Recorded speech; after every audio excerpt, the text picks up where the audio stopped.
Good morning. This is Father Stephen Kelly from St. John's Church in Detroit.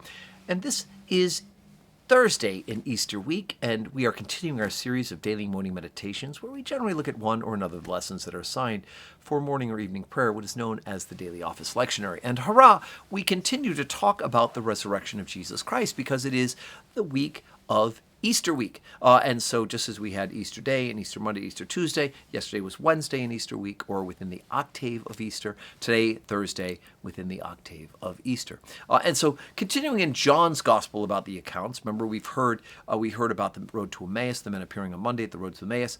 Tuesday we got Luke's account of Jesus appearing in the upper room to the disciples. Yesterday we got the account of John's recollecting that particular event happening. We're going to continue today in John's Gospel at verse number 24. And this is a favorite.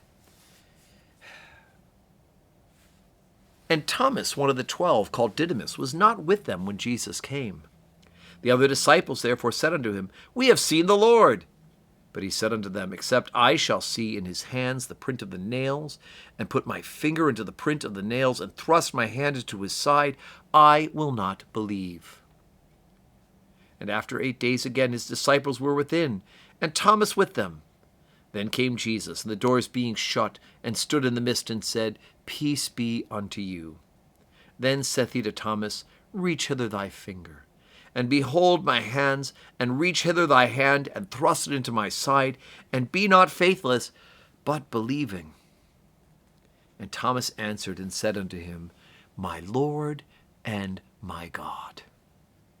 Jesus saith unto him, Thomas, because thou hast seen me, thou hast believed. Blessed are they that have not seen, and yet have believed. And many other signs truly did Jesus in the presence of his disciples, which were not written in this book. But these are written that ye might believe that Jesus is the Son of God, and that on believing on him you may have life through his name. So, of course, what is poor Thomas? What's Thomas's nickname, right? Doubting Thomas. The poor guy, he's been all the way along, he's done such a great job, but he's having a hard time grasping this particular idea. Now, we have to say, I would hope that he could have just taken the word of all those people he has spent 3 years with, right? They've been with Jesus, and now for 3 years, they've been friends. They've been going through the ministry and working with Jesus and traveling with Jesus. Why in the world can he believe the account of these people that he should be able to trust? But again, it is such a stupendously ridiculous idea of somebody being risen from the dead that Thomas says, I need proof, right? Show me. And he actually lays out the actual proof. He says he needs to touch the spot. Now, Jesus knows this. He's not present when Thomas says that, but Jesus knows it because he's God. He knows all things. And so when he appears again, he starts with the same message, peace be unto you, right? He's come to bring peace, not a sword, although his word will cause divisions because people will not believe. And then he offers to Thomas, go ahead and touch my hands and my side. Be not faithless, but believing. Now, of course, there's lots of beautiful art that portrays this of Thomas literally putting his hand into Jesus' side. But if you read closely the text, Jesus makes the offer, and the immediate response is that Thomas falls down and worships, right?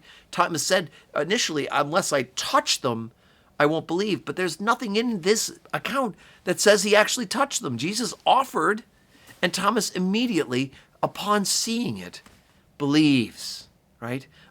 We think about Job, right? The story of Job, when Job tells his friends, actually starts speaking to God, and he says, God, where were you? And you did this, and unless, God, you do this, I can't believe. Well, God eventually speaks to Job, and God doesn't reach any of the rules that Job has set. Unless you do this, then I'll believe it's okay, right?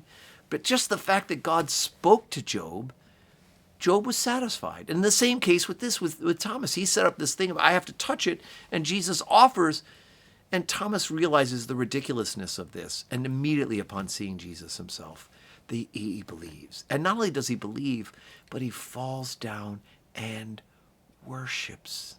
He worships the living God. And so, as a matter of fact, one of the traditions of the church is that when the priest holds up the host during the Holy Communion service, for that moment, the bell is ringing, is that we can look upon Jesus in the Blessed Sacrament and under our breath say, my Lord and my God, just as Thomas does. So he ends up being such great faith. And so poor doubting Thomas ends up being very, very, very faithful Thomas because he does believe. And Jesus says, look, not everybody's going to have this opportunity to see me, but blessed are those who don't see and believe. And so we may not see Jesus in the flesh the way that Thomas and those early disciples do, but by his grace, we do believe. And I hope that you have an absolutely wonderful day as we continue to celebrate the resurrection of Jesus Christ. God bless you.